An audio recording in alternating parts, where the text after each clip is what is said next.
श्री राधे राधे। जय जय श्री कुंज बिहारी, जय जय श्री हरिदास। हरे कृष्ण। दोस्तों, आप सभी को तो पता है कि ठाकुर जी कितने लीलाधारी हैं। हर एक क्षण में वो लीला करने में ही आनंद उन्हें मिलते हैं। और दोस्तों, ठाकुर जी के इस लीलाओं में हमें एक ना एक सीख मिलते हैं। दोस्तों, सूरदास नाम तो शायद आप लोगों ने सुना ही है, जो ठाकुर जी के एक अनन्य भक्त थे। सूरदास जन्म से देख नहीं पाते थे, उनका आंखें नहीं थे। लेकिन दोस्तों, सूरदास की तीसरी नेत्र जो है वो थे। तीसरे नेत्र से सूरदास भगवान के दर्शन नित्य करते थे।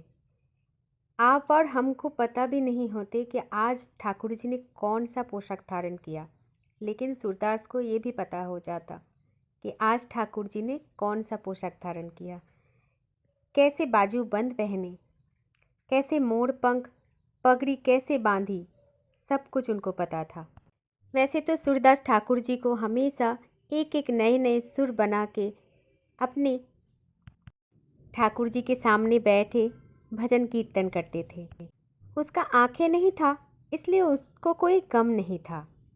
लेकिन भगवान की लीलाएं भी सोचने लायक है। वो जब भी अपना सुर गाते थे तो ठाकुर जी उसके सामने बैठ के उसके आनंद ले जाते थे। एक दिन मंदिर में भजन कीर्तन के बाद सूरदास अपने घर में जाकर ठाकुर जी की भजन कीर्तन कर रहे थे, क्योंकि मंदिर बंद था। और इधर मंदिर बंद होने के कारण ठाकुर जी सूरदास के पास रोज़ रोज़ चला आता था भजन कीर्तन को श्रवण करने के लिए। एक दिन ठाकुर जी ऐसे ही दोपहर के टाइम सूरदास के पास आ रहे थे कीर्तन सुनने के लिए।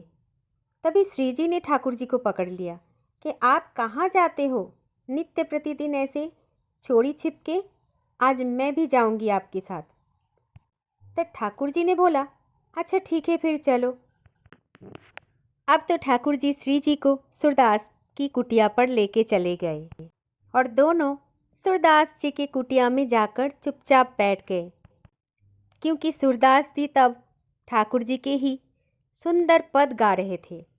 लेकिन इतने में ही पता नहीं सूरदास जी को क्या हो गया कि अपनी लाठियाँ उठाई और कुटिया के बाहर जाने लगे। और तभी सूरदास जी को बाहर जाता देखते हुए ठाकुर जी बोले, सूरदास तो चले गए, अब चलो वापस हम भी मंदिर चलते हैं। तब श्री जी ठाकुर जी से बोली, नाथ, ये बाबा की तो आंखें ही नहीं हैं, इसलिए थोड़ी दूर तक हम उनके संग चलते हैं, कहीं बेचारे गिर ना जाए। ठाकुर जी बोले, चलो फिर आगे आगे सूरदास जी जा रहे हैं और पीछे पीछे जा रहे हैं ठाकुर जी और श्री जी। बंधुओं, एक बात तो सोचने लायक है कि सूरदास जी भले ही अंध थे, लेकिन उसके सुर के तान में ठाकुर जी विराजमान थे। सूरदास के पद में इतना शक्ति था कि ठाकुर जी को वो बुला ही लेता था। इसी को कहते हैं भक्ति में शक्ति। चलिए सुनते हैं आगे की। जब सूरदास जी आगे आगे जा रहे थे तो इतने में ही आगे एक विशाल गड्ढा था और उस गड्ढे में सूरदास जी गिर गए। और तभी श्री जी ठाकुर जी से बोली, इन्हें बाहर निकाल लीजिए नाथ। तब ठाकुर जी ने सूरदास जी को आवाज़ लगाई, बाबा बाबा। तब सूरदास बोले, हाँ भैया, कौन है? ओ सुनो, अब जो भी हो मुझे तनिक बाहर तो निकालो। तब भगवान ने बोला सूरदास जी को, बाबा मैं आपको निकाल रहा हूँ, मैंने अपना पटका फेंक दिया नीचे, आप मेरे पटकों को पकड़ो और ऊपर खींच लूँगा मैं आपको। और सूरदास जी ने जैसे ही पटका पकड़ा और उस पटकों में से इत्र की सुगंधी सूरदास को पता चल गए हैं कौन आज उन्हें बचाने के लिए आए हैं। और ये वही सुगंधी थी जो आज राजभोग में गोसाई जी ने ठाकुर जी को पढ़ाई थी। सूरदास जी तो समझ गए थे कि ठाकुर जी आए हैं। अब तो ठाकुर जी पटके से सूरदास जी को ऊपर उठाने के लिए खींच रहे हैं और इधर ठाकुर जी को पीछे से श्री जी खींच रहे हैं। और फिर पटका पकड़कर सूरदास जी बाहर आ गए हैं और बाहर आकर उन्होंने ऐसा नाटक किया कि सूरदास जी को ठोकर लगी हो, और ठोकर लगने से गिरने वाले थे ठाकुर जी के ऊपर, लेकिन ठाकुर जी थोड़ा सा हट गए और गिर पड़ा श्री जी के पैरों में। और फिर सूरदास जी ने श्री जी के दोनों चरण को पकड़ लिया। अब सूरदास जी ने श्री जी के जैसे ही पैर पकड़े और श्री जी पीछे हुई और श्री जी का एक नूपुर सूरदास जी के हाथ में रह गया। और तभी सूरदास जी ने चुपचाप पायल को छुपा कर रख दिया। अब तो ठाकुर जी के साथ श्री जी जैसे चलने लगी तो श्री जी बोले, मेरे एक पायल उधर ही रह गया सूरदास जी के पास, उसको लेकर आ जाइए नाथ। तब ठाकुर जी बोले, मैं तुम्हारा पायल दूसरा बनवा दूंगा। तब श्री जी बोले, मुझे तो दूसरा नहीं, मुझको तो बस वही चाहिए। श्री जी की बात मानकर ठाकुर जी लौट करके आए और सूरदास जी से बोले, बाबा मेरे संग मेरी एक सखी आई और उसकी एक पायल इधर ही गिर गई, क्या आपने पायल को देखा? सूरदास तब बोले, एक पायल है तो मेरे पास। और जैसे ही सूरदास जी ने ठाकुर जी को पायल दिखाया तब ठाकुर जी बोले, हाँ बाबा यही तो है वो पायल। इतने में ही सूरदास जी ने वो पायल छुपा लिया और बोला, मैं कैसे मानूं भैया कि ये तुम्हारा ही है? कहीं मैंने आपको ये पायल दे दिया और फिर कोई और आ गया तो मैं क्या करूँगा? मैं तो असमंजस में पड़ जाऊँगा। पहले आपको साबित करना है कि ये आपके ही है। तब ठाकुर जी सूरदास जी से बोले, मैं कैसे साबित करूँ कि ये मेरा ही है? तब बाबा बोले, एक तो मेरे पास है, एक तो फिर आपके पास होगी ना, तो आप मुझे वो दूसरी वाली पायल का स्पर्श करवा दीजिए। एक बार मैं उस पायल को स्पर्श कर लूँ तो मैं ये वाला पायल भी आपको दे दूँगा।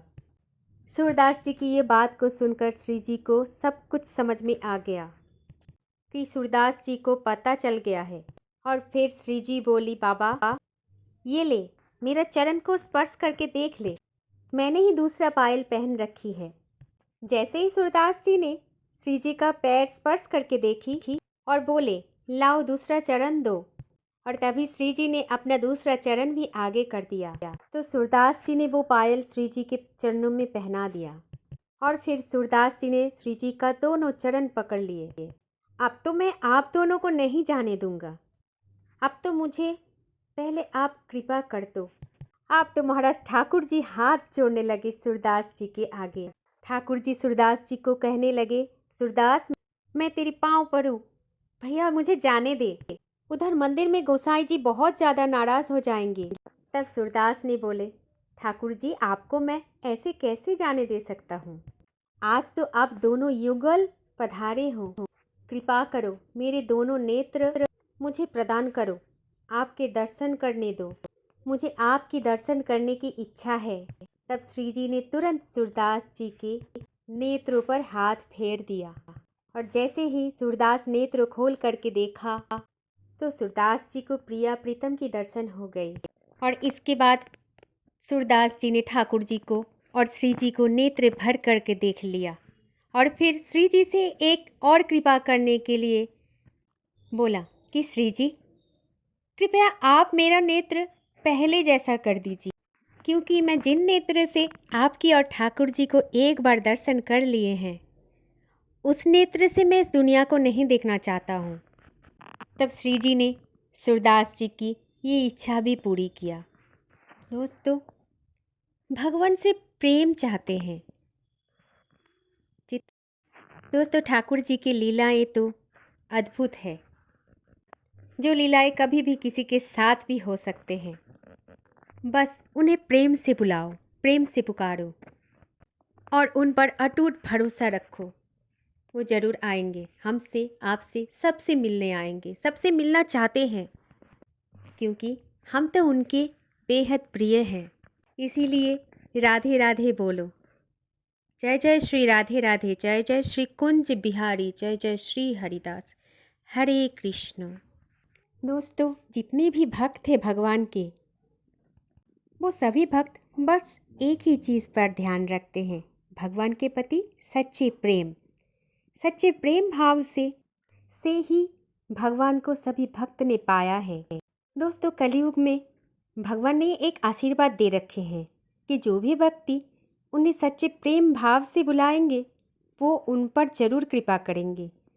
तो क्यों ना हम सब सच्चे प्रेम भाव से उन्हें बुलाएं, उनसे प्रेम करें, तो हम भी सूरदास जी की तरह बन जाएंगे, भगवान के अनन्य भक्त जो बिना नेत्र को ही भगवान को पा लिए थे। श्री राधे राधे।